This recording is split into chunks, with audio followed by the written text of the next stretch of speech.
آپ کا بھی سوشل میڈیا پہ ایک بڑا آج کل جسے کہتے ہیں وائرل ہے کلپ کہ کوئی آپ نے بندہ پکڑا جو 18 سال سے ڈی آئی جی خان میں یہودی تھا لیکن بھیس بنایا ہوا تھا اس نے ایک ملا کا، اور وہ وہاں پہ لوگوں کو مذہب کی تعلیم دے رہا تھا۔ فراز، سب سے پہلے تو آپ لوگوں کا شکریہ کہ آپ نے بلایا، اور میں اس دعا کے ساتھ شروع کرتا ہوں کہ اللہ تعالیٰ آپ کو یہی کرنے کی توفیق دے جو آپ کر رہی ہیں۔ کیونکہ مارننگ شوز میں آنا آج کل بہت خطرناک بات سمجھا جاتا ہے، لیکن الحمدللہ آپ جو کنٹریبیوٹ کر رہی ہیں اللہ تعالیٰ آپ کو توفیق دے کہ آپ یہی کر سکیں۔ آپ اگینسٹ دا ونڈ چل رہی ہیں۔ اللہ کا بڑا شکر ہے کہ لوگ آپ کو دیکھتے ہیں اور میرے گھر میں خاص طور پہ اپریشیٹ بہت کرتے ہیں۔ بہت شکریہ، تھینک یو سو مچ۔ یہ جو واقعہ تھا، یہ ایک جگہ پہ ایک لیکچر کے اندر ٹاک ہوئی تھی کہ عام طور پہ ہم سمجھتے ہیں کہ ہمارے جو شخص جس نے داڑھی رکھی ہے، ٹوپی پہنی اور ایک خاص قسم کا زلجنا بنا ہوا ہے تو وہ عالم دین ہی ہوگا۔ تو ایک شخص سے میری دبئی میں ملاقات ہوئی، اور جو دبئی میں جہاں پہ ملاقات ہوئی، یہ انویسٹرز ہیں، بلکہ کنسلٹنٹ ایڈوائزر ہے ٹو شیخ محمد۔ ان کی وہاں پہ گلف کیپ کمپنی ہے، وہاں پہ اس شخص سے ملاقات ہوئی تو وہاں پہ ٹیلی فون جو تھے ان کے اندر اذان آتی تھی، تو 2 نمازیں ہم نے پڑھ لیں، وہ نمازوں میں پڑھنے کے لیے نہیں آیا، جبکہ میرا یہ خیال تھا کہ ان کو امامت کرانی چاہیے۔ اچھا، تو جب میں نے اپنے ساتھی سے پوچھا کہ یہ کیوں نہیں کرتے، تو انہوں نے کہا because he is not a مسلم۔ تو میں نے کہا یہ مسلمان نہیں ہے، یہ کیسی بات ہے؟ عربی ان کو آتی تھی، فارسی ان کو آتی تھی، سرائکی ان کو آتی تھی، اردو ان کو آتی تھی، پنجابی میں وہ انتہائی خوش اسلوبی سے بیان کر سکتے تھے چیزوں کو۔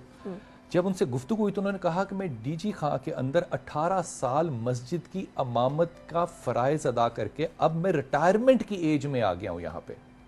تو کہا کہ آپ وہاں پہ 18 سال، آپ تو مسلمان نہیں ہیں۔ انہوں نے کہا تھا وہ میری جاب تھی، وہ میری جاب تھی۔